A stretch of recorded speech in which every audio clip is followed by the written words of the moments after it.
Bismillah wa salatu wa salam ala rasoulillah.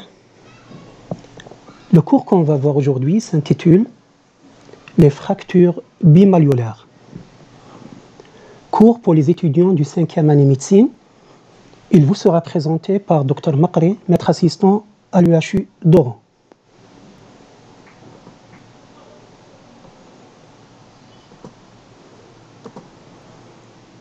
Le plan de notre cours sera organisé de la façon suivante. On commence par définir les fractures bimalléolaires et donner quelques généralités sur la fracture, puis un rappel anatomique et physiologique de l'articulation de la cheville. Dans l'étude anatomo-pathologique, on comprendra le mécanisme et la pathogénie de ces fractures et comment les classer, puis on verra comment faire le diagnostic de ces fractures, qui est clinique et radiologique. On étudiera après l'évolution de ces fractures et les complications qui peuvent survenir. Et on terminera par le traitement. Comme définition généralité, toute fracture qui touche les berges de la mortaise tibio-péronnière est définie comme fracture bimalléolaire. Voilà la pince malléolaire. Donc toutes les fractures qui touchent les berges de cette pince malléolaire est étiquetée comme fracture bimalléolaire. C'est important de les connaître parce que ce sont des fractures très fréquentes. Elles viennent en 3e rang en matière de fréquence après les fractures de l'extrémité inférieure du radius et l'extrémité supérieure du fémur. Ce sont des fractures articulaires puisqu'elles touchent une articulation importante, l'articulation de la cheville ou bien l'articulation tibio-astragalienne. Et donc, comme toute fracture articulaire, elles peuvent compromettre l'avenir fonctionnel de cette articulation. Sur le plan anatomique, l'articulation de la cheville présente à décrire des structures osseuses qui sont reliées entre elles par un système capsulo-ligamentaire important à savoir et qui va permettre d'assurer la stabilité de la cheville. Ces structures osseuses sont représentées par la pince malléolaire dans laquelle se loge l'astragale. Cette pince malléolaire est constituée par une saille osseuse en interne qui est la malléole interne. En externe, une autre saille osseuse qui est plus grêle, plus longue, descend plus bas que la malléole interne et qui est la malléole externe. Le plafond de cette pince ou de cette mortaise est représenté par la surface articulaire tibiale distale. Dans cette pince malléolaire se loge l'astragale pour former l'articulation tibio-astragalienne. Toujours sur le plan anatomique, la face externe du tibia présente à décrire des repères anatomiques importants à savoir. Ces repères anatomiques sont représentés par deux sailles osseuses, une antérieure et une autre postérieure, appelées aussi tubercules tibiaux. On a le tubercule tibial antérieur et le tubercule tibial postérieur, et qui vont délimiter une surface articulaire dans laquelle s'emboîte le péroné pour former l'articulation tibio-péronnière inférieure.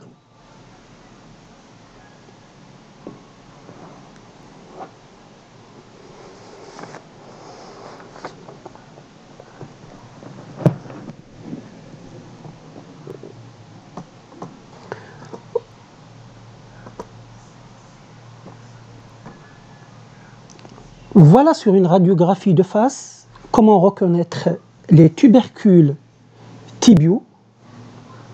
Voilà le tubercule tibial antérieur.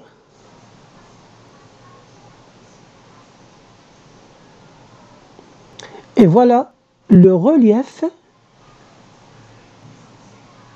du tubercule tibial postérieur. Et entre les deux s'emboîte le péroné pour former l'articulation tibio-péronnière inférieure. Et on note cet aspect de chevauchement du péroné avec le tibia qui est important à connaître parce que parfois ce chevauchement disparaît dans certaines fractures qu'on va voir à la suite. Pour les structures capsulo-ligamentaires,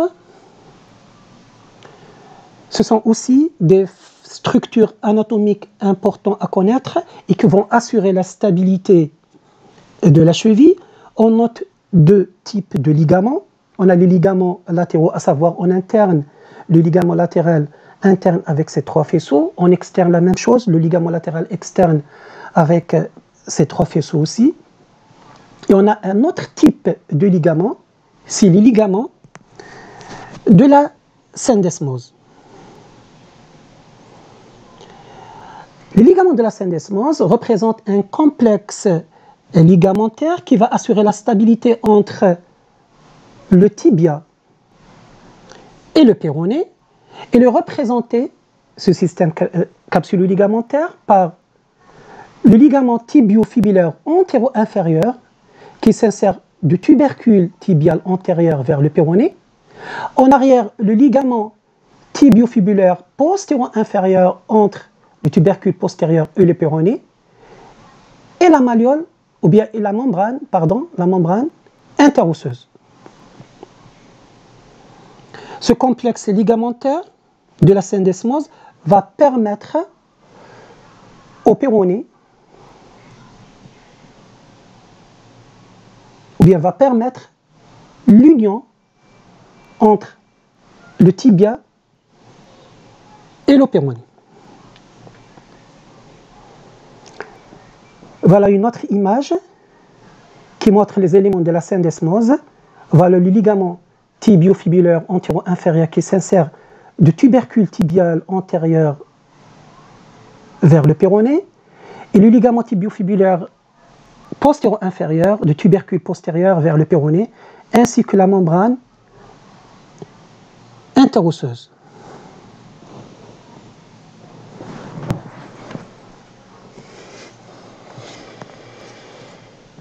Le rappel physiologique de l'articulation de la cheville est important à savoir car il va permettre de comprendre le mécanisme et la pathogénie de ces fractures. Il faut savoir que la cheville est une articulation qui est fortement emboîtée et qui va permettre trois secteurs de mobilité. On a un secteur de mobilité en flexion-extension. La flexion est appelée aussi flexion dorsale ou talus. L'extension est appelée flexion plantaire ou encore équin. Un autre secteur de mobilité, c'est le secteur en adduction, abduction. L'adduction, c'est le mouvement qui porte la pointe du pied en interne, tandis que l'abduction est le mouvement qui porte le pied en dehors.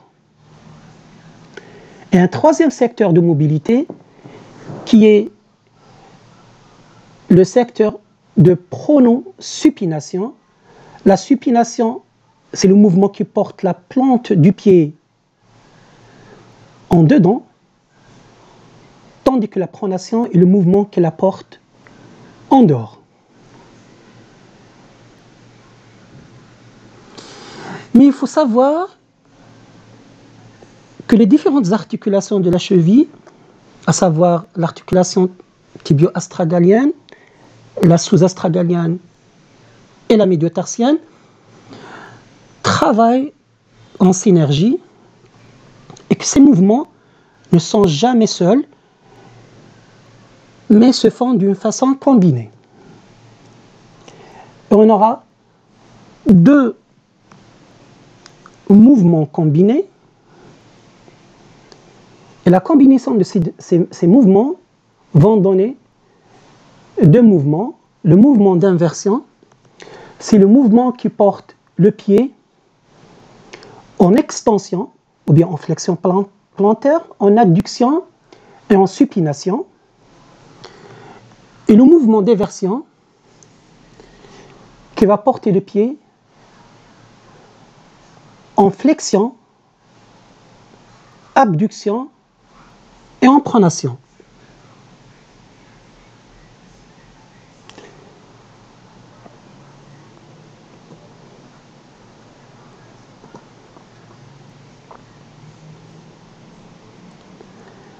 L'étude anatomopathologique des fractures bimalléolaires nous incite d'abord à comprendre le mécanisme de ces fractures pour savoir les diagnostiquer et les classer. Il faut savoir que le mécanisme est indirect dans la majorité des cas. La fracture survient lorsque le corps chute latéralement en dedans ou en dehors, alors que le pied se trouve bloqué dans une position de référence dont on vient de voir, soit en inversion, soit en éversion.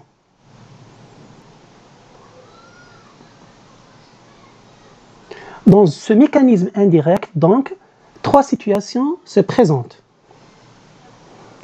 La première situation, ou bien le premier mécanisme indirect, est une chute du corps latéralement en dedans. Et dans cette situation, le pied se trouve bloqué automatiquement en inversion.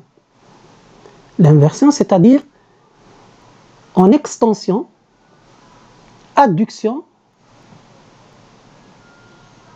supination. Et ce mécanisme est un mécanisme par adduction. Qu'est-ce qui va se passer? En cas d'adduction exagérée, il y aura une mise en tension du système osteo-ligamentaire externe, à savoir la malléole externe et le ligament latéral externe. Ce dernier, parfois, il cède et on aura une rupture du ligament latéral externe, mais dans la majorité des cas, il résiste, ce qui va entraîner une traction sur la malléole externe. Cette traction va fracturer la malléole externe selon un trait transversal, mais surtout situé au-dessous des tubercules tibiaux, dont on vient de détailler dans le chapitre anatomie. Donc la résultante, c'est une fracture de péroné sous-tuberculaire, c'est-à-dire au-dessus des tubercules tibiaux. L'astragale, ensuite, il se porte en adduction. Il vient buter contre l'angle interne de pilon tibial pour fracturer la malléole interne selon un trait vertical ou oblique. Et si vous remarquez dans ce mécanisme par adduction, la syndesmose, ou bien les éléments de la syndesmose, à savoir le ligament tibiofibulaire antéro-inférieur, le tibiofibulaire postéro-inférieur et la membrane interosseuse, restent intacts. Parce que l'énergie fracturaire ne passe pas par les tubercules tibiaux.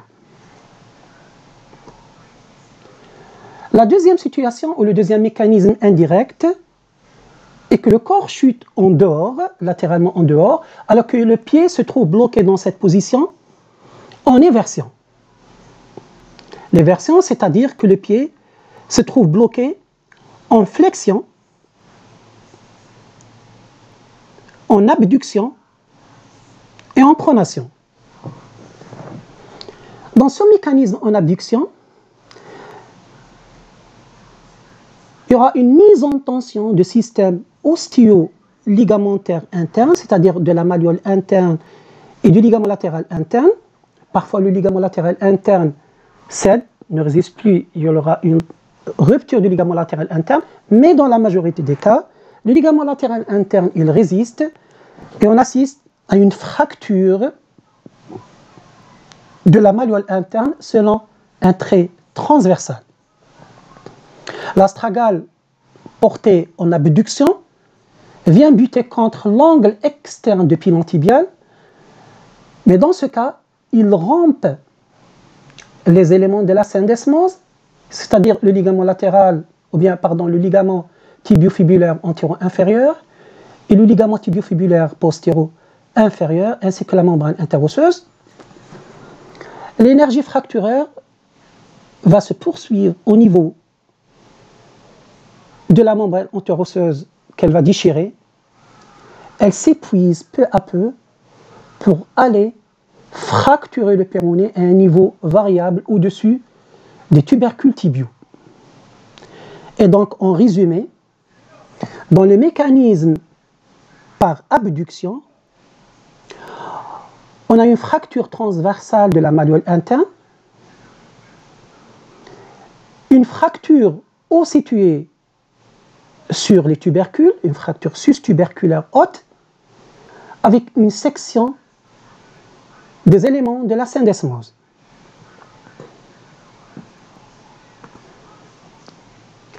La troisième situation, qui est la situation la plus fréquente, au mécanisme précédemment cité, c'est-à-dire le mécanisme par abduction, s'associe une rotation externe du corps qui va entraîner les mêmes lésions dont on vient de voir dans le mécanisme précédemment décrit, c'est-à-dire une fracture transversale de la malléole interne, une section de la syndesmose, les ligaments tibiofibulaires antéro-inférieurs et postérieurs ainsi que la membrane interosseuse, et un trait sur le péroné, mais cette fois-ci, par rapport au mécanisme par abduction, le trait sur le péroné, il est spiroïde ou oblique puisqu'il s'agit d'une rotation associée, soit de siège, on va voir après, soit de siège intertuberculaire ou sus-tuberculaire bas.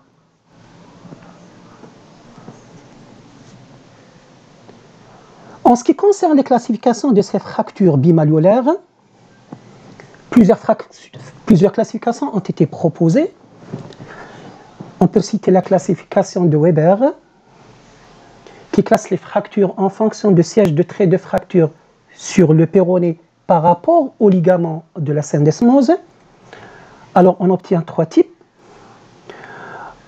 On a la fracture sous-ligamentaire, où le trait est situé sous les ligaments de la syndesmose.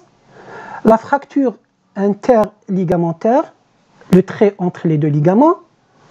Et la fracture susligamentaire, où le trait de fracture est situé au-dessus des ligaments de la syndesmose. Mais la classification la plus utilisée pour les classer les fractures bimalléolaires reste la classification de Duparc et Annou. Cette classification qui est basée sur le principe ou bien le mécanisme de la fracture bimalléolaire et le trait de fracture sur le péroné par rapport aux tubercules tibiaux. On obtient quatre types. La première fracture, c'est la fracture par adduction sous-tuberculaire, rare, représente 5 à 10% des cas.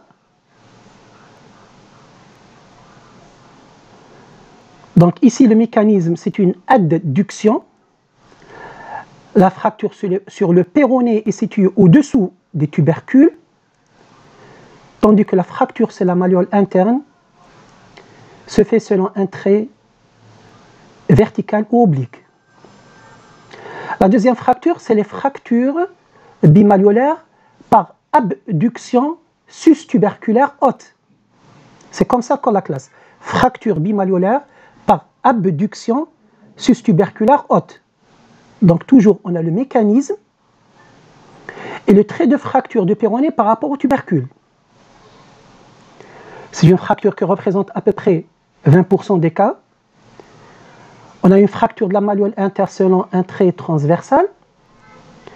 Fracture de la malléole externe haut située, à peu près à 7-8 cm de l'internine articulaire au-dessus du tubercule.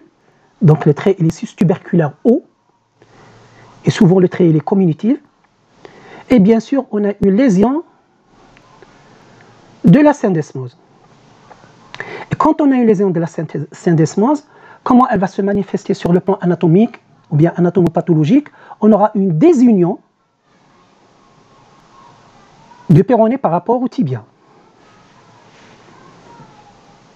Le troisième type, c'est les fractures par rotation externe sus-tuberculaire basse.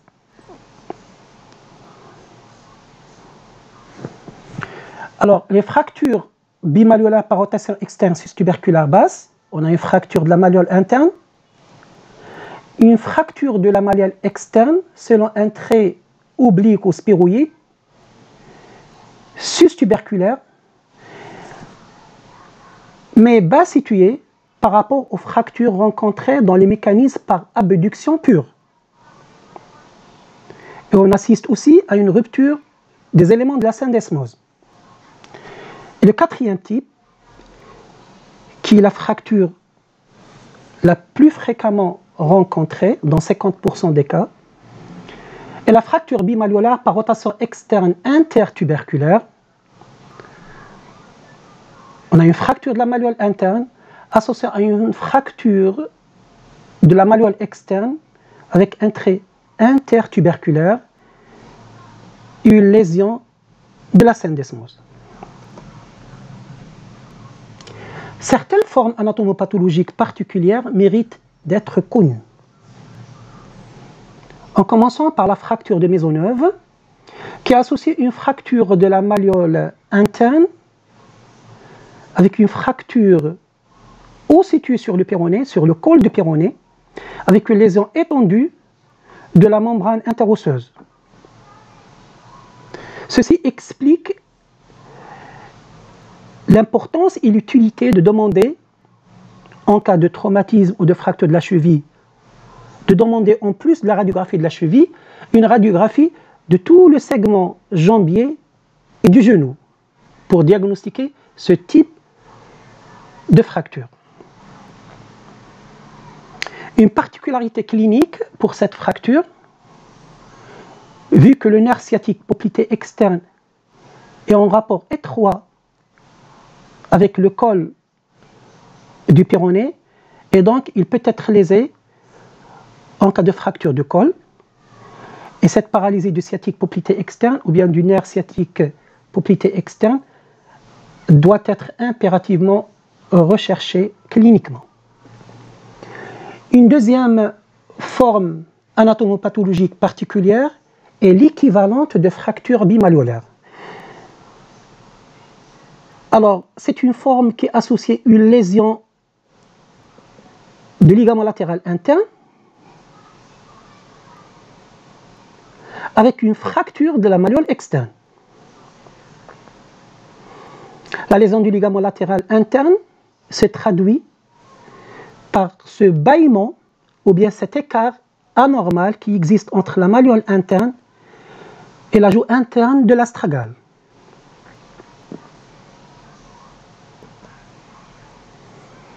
Une autre forme de fracture bimalléolaire est la fracture margino-bimalléolaire. C'est-à-dire, en plus de la fracture bimalléolaire, on a une fracture qui détache la marge postérieure du tibia.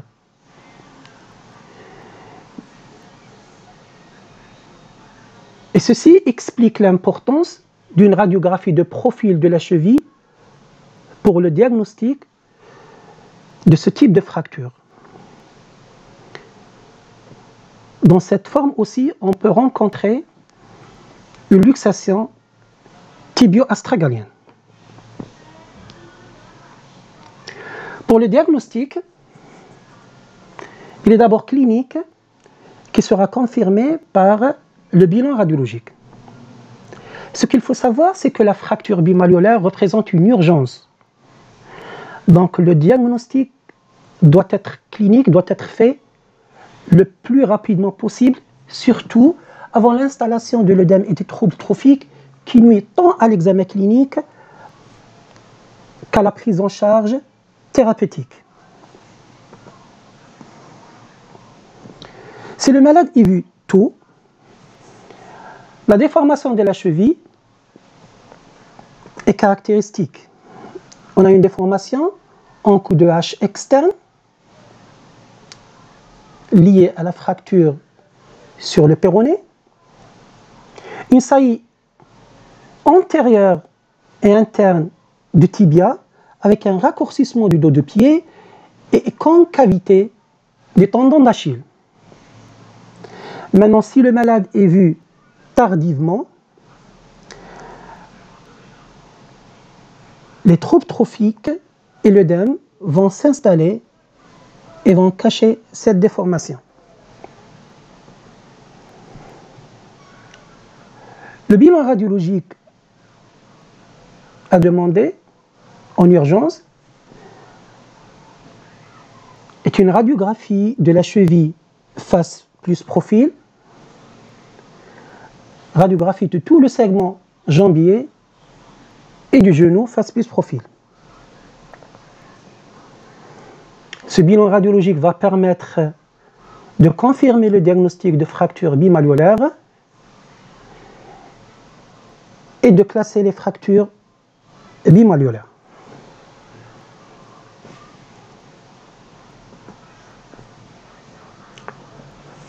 Cette incidence montre une fracture bimalléolaire par adduction sous-tuberculaire.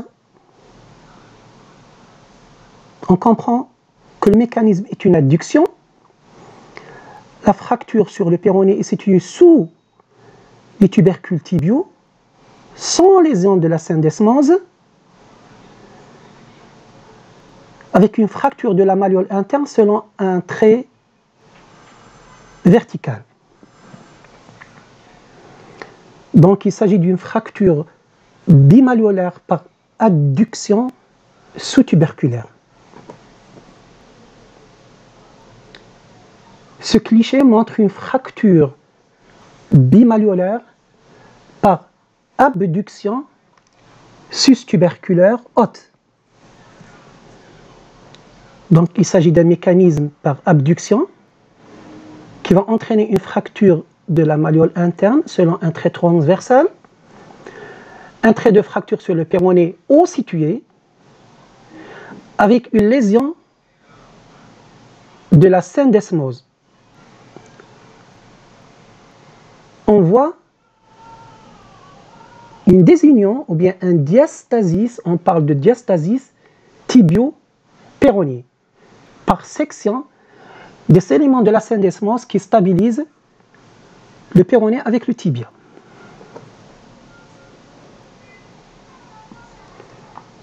Il s'agit d'une fracture bimalléolaire par abduction-rotation externe sus-tuberculaire basse. Le trait de fracture de la malléole interne, le trait de fracture de la malléole externe au-dessus du tubercule tibiaux, mais bas situé par rapport à la fracture par abduction dont on vient de voir. Et on note clairement le diastasis tibio-péronien entre le tibia et le péroné qui témoigne de la rupture des éléments de la syndesmose. Sur cette incidence, il s'agit d'une fracture bimalléolaire par abduction-rotation externe intertuberculaire. On voit très bien que les traits sur le péroné et les sphéroïdes situés entre les deux tubercules, le tubercule antérieur et postérieur du tibia.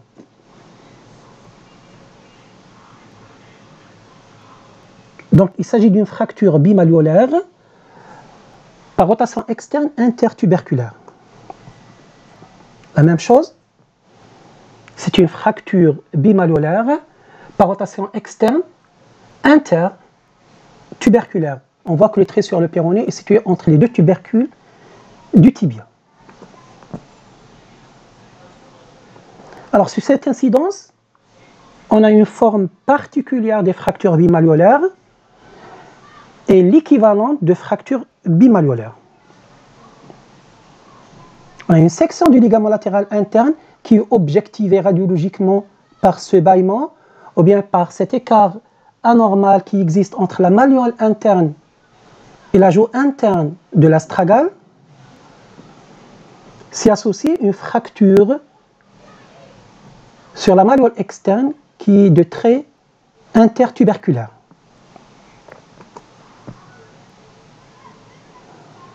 Ici, il s'agit d'une fracture margino-bimalléolaire, c'est-à-dire aux fractures bimalléolaires s'associe une fracture marginale postérieure, donc c'est une forme particulière de fracture bimalléolaire qui est la fracture margino-bimalléolaire et qui est diagnostiquée, ou bien l'intérêt qu'il faut souligner de l'incidence de profil pour le diagnostic de ce type de fracture.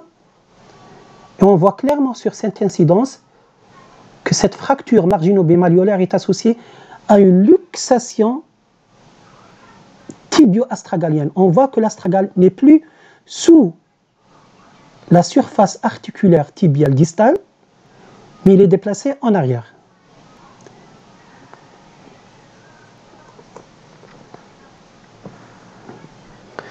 Pour l'évolution de ces fractures correctement traitées, les fractures bimalléolaires consolident généralement en 3 mois. Par contre, certaines complications peuvent survenir au cours de cette évolution. On peut citer les déplacements secondaires sous plâtre, qui est une complication du traitement orthopédique, d'où la nécessité de surveillance d'un malade traité orthopédiquement. L'algodystrophie de la cheville et du membre inférieur qui nécessite surtout une rééducation fonctionnelle précocement entreprise et bien conduite. La raideur de la cheville, qui est surtout aussi la complication du traitement orthopédique et qui doit être prévenue par une bonne rééducation fonctionnelle. La pseudarthrose de la fracture, qui n'est pas une complication très fréquente.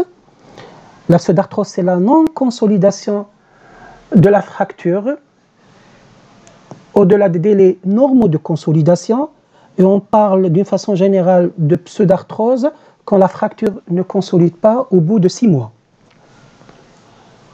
Le calvicieux, quant à lui, est une complication redoutable, une complication dangereuse, qui peut survenir surtout en cas de fracture laissée déplacée ou insuffisamment réduite. Et l'arthrose post-traumatique, qui est la complication à long terme, qui peut venir compliquer n'importe quelle fracture articulaire par les dégâts articulaires et les dégâts cartilagineux qu'elle peut engendrer.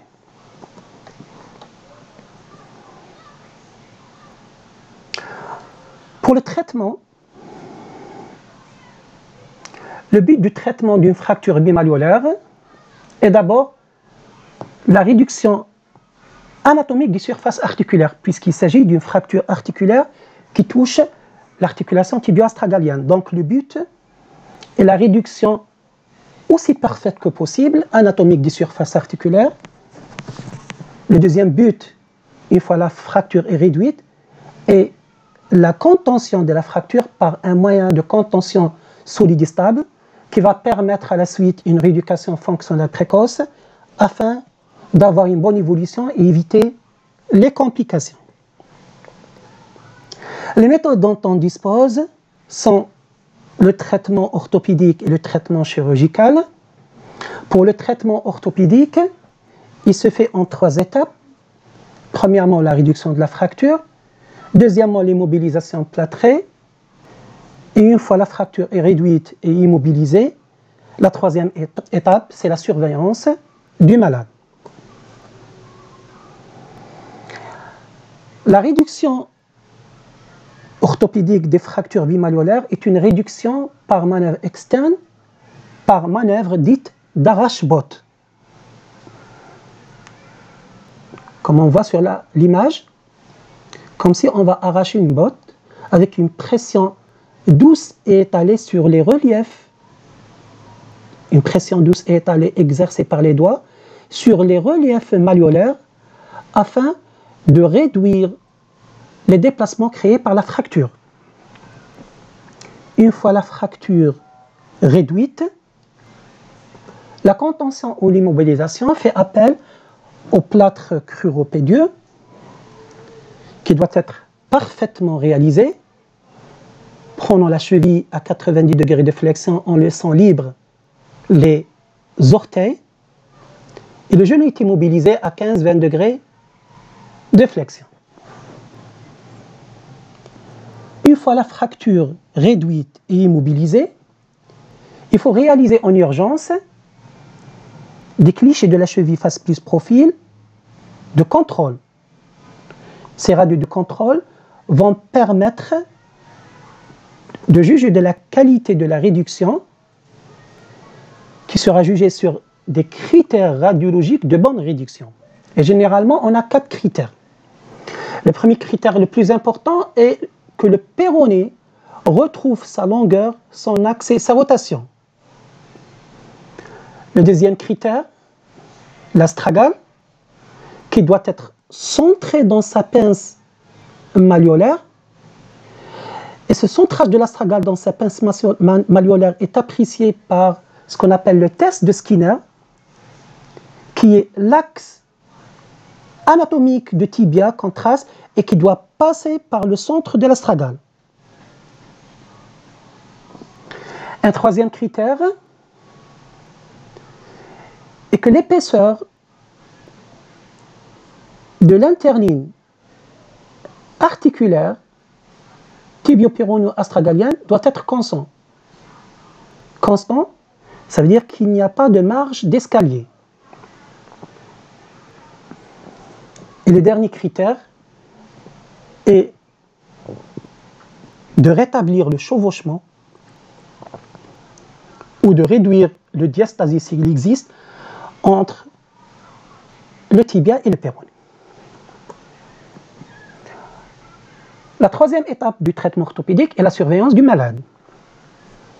Cette surveillance passe d'abord par l'instauration des mesures anti-œdème, à savoir surélévation du membre, des antalgiques, des anti-inflammatoires.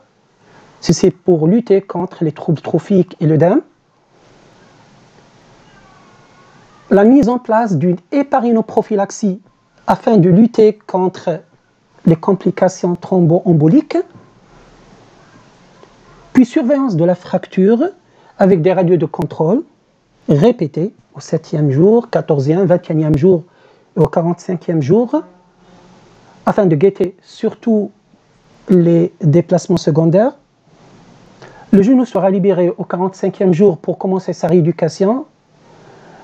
Et au total, l'immobilisation va être gardée pendant 3 mois jusqu'à consolidation de la fracture.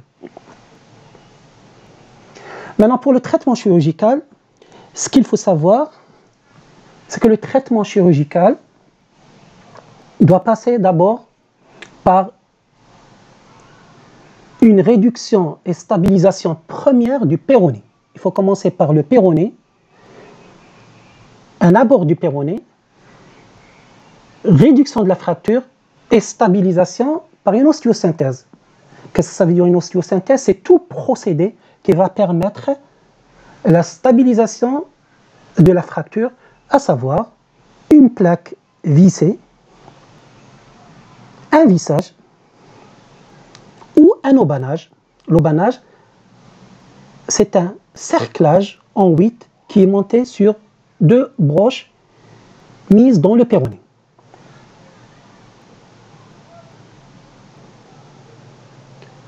Le deuxième temps, une fois la fracture du péroné est réduite et stabilisée, c'est la stabilisation de la malléole interne par un abord interne, réduction de la fracture et stabilisation, soit par brochage, mieux par un vissage ou encore par un aubanage.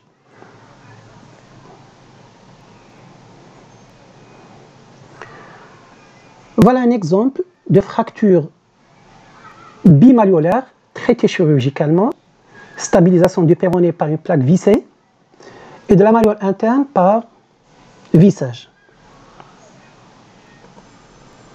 Pour les indications, il faut savoir que le traitement orthopédique reste indiqué surtout en cas de fracture non déplacée.